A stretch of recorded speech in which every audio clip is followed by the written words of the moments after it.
No, počaščeni smo, da je nocoj med nami tudi spoštovana imenenca, kardinal dr. Franc Rode, ki bi ga prosila za nekaj besed v otvoritev razstave. Prosim.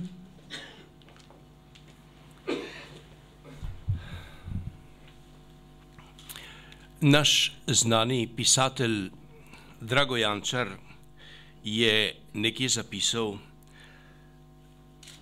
Rudi Španzel velja za najizrazitejšega, najboljšega portretista v tej deželi in najbrž še daleč okrog nje. Popolnoma se strinjam s to trditvijo, da je Rudi Španzel ustvarjalec imenitnih portretov ljudi te dobe in te družbe. In moram reči, njegov zadnji portret, ki predstavlja mene,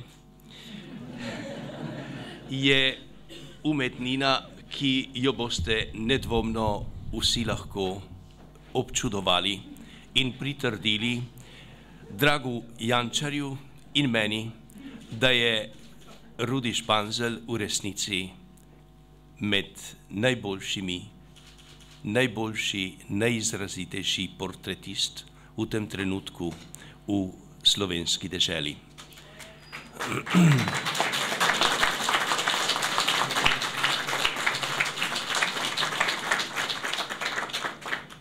Pri njegovih portretih ne občudujemo samo likovno dovršenost. Ta dovršenost je neprekosljiva, je mojstrska, je tako izrazita, kot jo najdemo samo mogoče v 16. stoletju v renesansi, v italijanski renesansi. Poleg tega je pri Rudiju Španzlu tudi nekaj, kar je zelo redko danes v slikarstvu. Namreč tu je predstavljen ne samo zunanji videz človeka, ampak njegova duša. In če kdo dvomi, ali ima dušo ali je nima, naj pogleda te portrete. V resnici boste čutili, kako je človekova duša, ki sije, ki žari, ki prebija obraz in se razodeva tistemu, ki ta portret opazuje. Nekaj izrazitega. In v teh njegovih portretih je toliko življenja, taka intenzivnost življenja, da jo težko zabeležite pri drugih portretistih.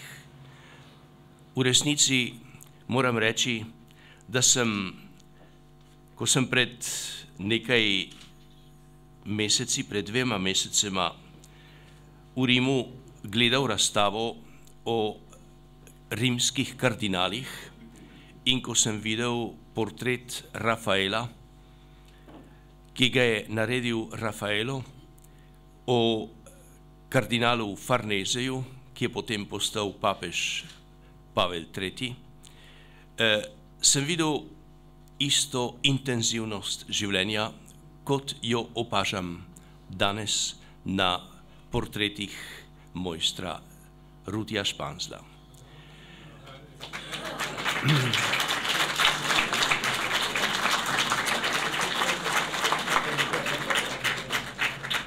Dragi moji rojaki, privoščimo si trenutek legitimnega ponosa, da imamo tako visoko talentirane ljudi med nami, kot je Rudi Španzel. S temi besedami in s pohvalo in zahvalo njemu in vsem, ki so pripravili to razstavo, odpiram in vas vabim k ogledanju teh mojstrovin. Hvala.